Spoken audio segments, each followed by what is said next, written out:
গসাগু নির্ণয় করব মৌলিক উৎপাদকের সাহায্যে। মৌলিক উৎপাদকের সাহায্যে গসাগু নির্ণয় করার আগে আমরা দুইটা বাংলা কথা জানি। দুইটা বাংলা কথা যদি মনে রাখতে পারি তাহলে আমাদের জন্য একদম সহজ। এক নম্বর বাংলা কথা হচ্ছে, প্রদত্ত সংখ্যাগুলোর প্রত্যেকটিকে একই সাথে ভাগ করা যায় এমন মৌলিক সংখ্যা দ্বারা ভাগ করা। নাম্বার 1।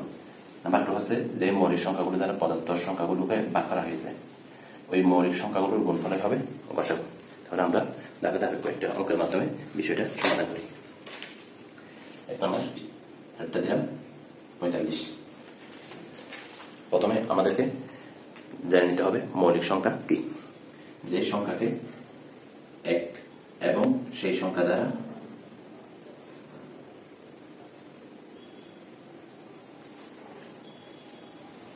যে সংখ্যাকে এক এবং সেই সংখ্যা ব্যতীত অন্য কোনো সংখ্যা দ্বারা ভাগ করা যায় না তাকে আমরা কি বলবো? মৌলিক সংখ্যা বলবো। অথবা যে সংখ্যার উৎপাদক বা গুণনীয়ক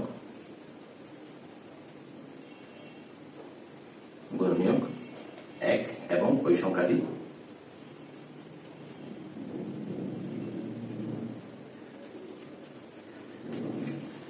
যে সংখ্যার উৎপাদক বা গুণনীয়ক এক এবং ওই সংখ্যাটি ছাড়া অন্য কোনো সাধারণ গুণনীয়ক থাকবে না বা কোনো ধরনের গুণনীয়ক পাওয়া যাবে না, তাহলে ওই সংখ্যাগুলোকে বলা হবে মৌলিক সংখ্যা।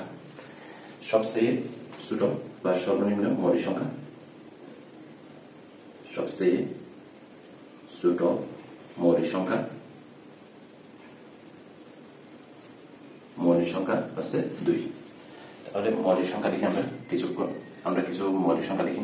2, 3, 5, 7, 11, 13, 17, 19 আপ টু 1 কিন্তু মৌলিক সংখ্যা না।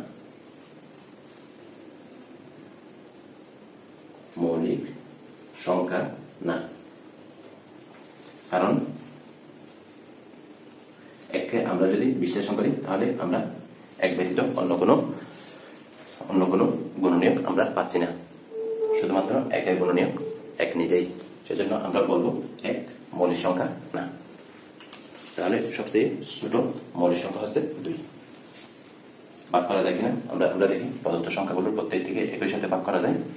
একই সাথে যে সংখ্যাটি আমরা নিব মৌলিক সংখ্যা সেটি দ্বারা একই সাথে যেন 2টি হোক 3টি হোক প্রত্যেকটিকে যেন ভাগ করা যায়, একই সাথে ভাগ করা যেতে হবে। 2 দ্বারা 30কে ভাগ করতে পারি কিন্তু 45কে ভাগ করা যায় না, ভাগ করলেও দশমিক আসে।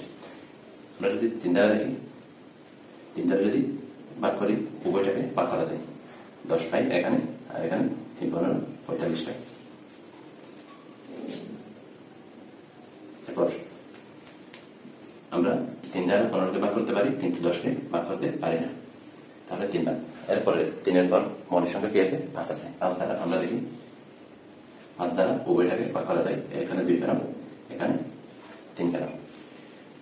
যে মৌলিক সংখ্যাগুলো দ্বারা প্রদত্ত সংখ্যাগুলোকে ভাগ করা হয়েছে, তাহলে আমরা কোনটা দ্বারা ভাগ করছি?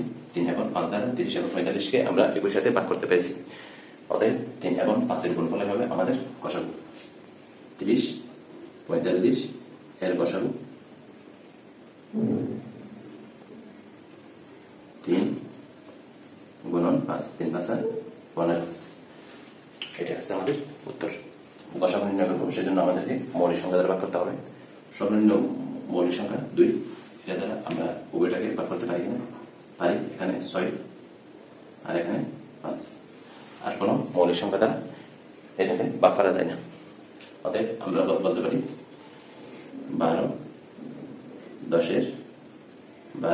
ও 10-এর গসাগু 2। আমরা আরেকটা দেখবো, দুইটা দেখি। একটা হচ্ছে 15 আর একটা হচ্ছে 16। আমরা যদি লক্ষ্য করি 2 দ্বারা সর্বনিম্ন মৌলিক সংখ্যা থেকে আমরা শুরু করব। 15, 16 সর্বনিম্ন মৌলিক সংখ্যা 2 থেকে শুরু করি। এটাকে ভাগ করা যায়, এটাকে ভাগ করা যায় না। এটা 3 দ্বারা শুরু করলাম, 3 দ্বারা 15কে ভাগ করা যায়, 16কে ভাগ করলে আমরা দশমিক যুক্ত সংখ্যা পাবো। তাহলে দশমিক যুক্ত সংখ্যা আমাদের এলাও না। এটাও 5 দ্বারা এটাকে ভাগ করা যায়, এটাকে করা যাবে। তাহলে আমরা কোনো ধরনের মৌলিক সংখ্যা এখানে পাচ্ছি না। যেটা দ্বারা ভাগ করা যায় সেটা হচ্ছে আমাদের কি? এক, কিন্তু এক কিন্তু মৌলিক সংখ্যা না। এবং কথা হচ্ছে এই দুইটার সাধারণ, আমরা যদি সাধারণভাবে দেখি 1 গুণন 15, 16, 1 গুণন 16, এই দুইটার মধ্যে সাধারণ গুণনীয়ক 1। তাহলে আমরা বলবো গসাগু কত? 1। যেহেতু সংখ্যা দুটি কোনো ধরনের মৌলিক সংখ্যা দ্বারা ভাগ করা যাচ্ছে না, আমরা বলবো সংখ্যা দুটি পরস্পরের সহমৌলিক এবং তাদের গসাগু 1। একইভাবে 9, 16 এটার ক্ষেত্রেও সেম। এখন আমরা দেখব 3 সংখ্যার ক্ষেত্রে গসাগু 56, 28, 42। 56, 28, 42 প্রদত্ত সংখ্যাগুলোর প্রত্যেকটি একই সাথে ভাগ করা যায় এমন মৌলিক সংখ্যা দ্বারা ভাগ করা। সর্বনিম্ন মৌলিক সংখ্যা কত? 2 দ্বারা আমরা ভাগ করতে পারি। 28 দুগুণ 56, 14 দুগুণ 28, 21 দুগুণ 42। এরপরের মৌলিক সংখ্যা 3। এখন 2 দ্বারা আমরা আবার যদি ভাগ করি 28 এবং 14কে ভাগ করা যাবে, কিন্তু 21কে ভাগ করা যাবে না। তাহলে আমাদের 1 নম্বর ফুলফিল হচ্ছে। 3 দ্বারা আমরা যদি দেখি 3 দ্বারা 21 করা যায়, 14 এবং 28কে ভাগ করা যাবে না 3 দ্বারা। 5 দ্বারা করা যাবে না। 7 দ্বারা দেখি 7 7 28, 7 দুগুণ 7 দুগুণ 14, 3 7 21। অতএব আমরা দেখলাম 7 দ্বারা প্রত্যেকটা সংখ্যাকে ভাগ করা যাচ্ছে, ভাগ করা যায়, প্রত্যেকটিকে একই সাথে ভাগ করা যায় এমন মৌলিক সংখ্যা দ্বারা ভাগ করা। তাহলে 7 দ্বারা আমরা ভাগ করলাম, 2 দ্বারা ভাগ করলাম, যে মৌলিক সংখ্যাগুলো দ্বারা প্রদত্ত সংখ্যাগুলোকে ভাগ করা হয়েছে 2 এবং 7 দ্বারা আমরা এগুলোকে ভাগ করেছি, ওই মৌলিক সংখ্যাগুলোর গুণফল হবে গসাগু। সুতরাং 56, 28, 42 এর গসাগু গরিষ্ঠ সাধারণ গুণনীয়ক 2 এবং 7 এর গুণফল। 2 গুণ 7, 7 গুণ 14, 33, 24। 2 দ্বারা যদি আমরা ভাগ করি, আমাদের কথা হচ্ছে তিনটে সংখ্যাকে কোনো একটি নির্দিষ্ট মৌলিক সংখ্যা দ্বারা একই সাথে 3টিকে ভাগ করতে হবে। কিন্তু 2 দ্বারা আমরা যদি ভাগ করি 33কে ভাগ করা যায় না, কিন্তু 12 এবং 24কে 2 দ্বারা ভাগ করা যায়। তাহলে 2 আমাদের কাটবে না, বিবাদ। 3 নিয়ে আমরা 3 দ্বারা 3 4 12, 3 11 33, 3 18 24, 3 11 33, 3 8 24। আর আমাদের কোনো কিছু দ্বারা ভাগ করা যাবে না।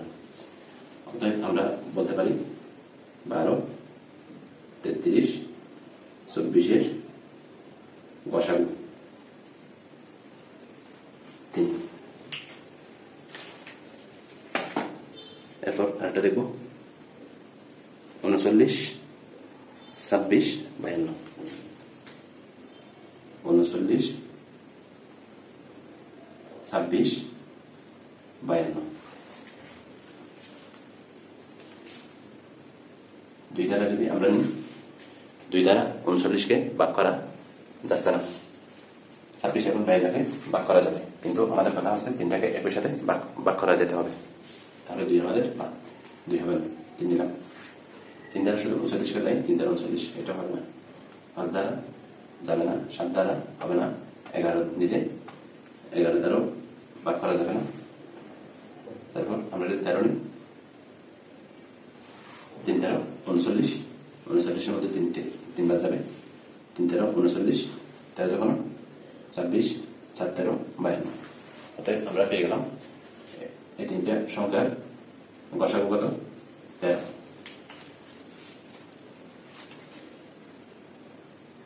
39, 26, 52 এর গসাগু 13।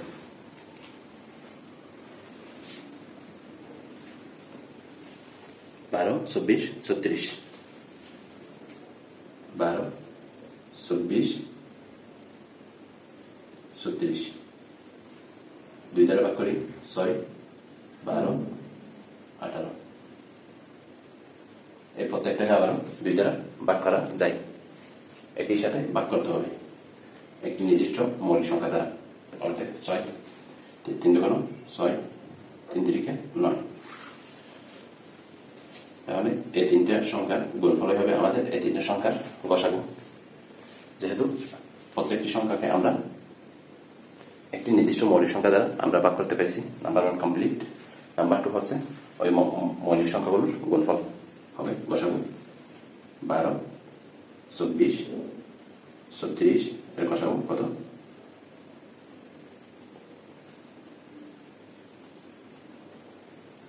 2 গুণ 2, 3, 2 গুণ 4, 3 4 12। একটি মৌলিক সংখ্যা দ্বারা তিনটিকে একই সাথে ভাগ করতে হবে। যদি করা যায় তাহলে আমরা নিব। 2 দ্বারা প্রত্যেকটিকে ভাগ করা যাবে, কারণ প্রত্যেকটি আমাদের জোড় সংখ্যা। এখানে করলে 16, 16 গুণ 32, 32 গুণ 64, 2 গুণ 40। আবার 2 দ্বারা ভাগ করতে পারি আমরা 8, এখানে 16, এখানে 10। আবার আমরা 2 দ্বারা ভাগ করতে পারি, কারণ 2 দ্বারা প্রত্যেকটিকে ভাগ করা যাবে। এখানে 4, এখানে 4, এখানে 5। তাহলে আর অন্য কোনো সংখ্যা দ্বারা এটাকে ভাগ করতে পারি না। অতএব 32, 64, 40 এর গসাগু।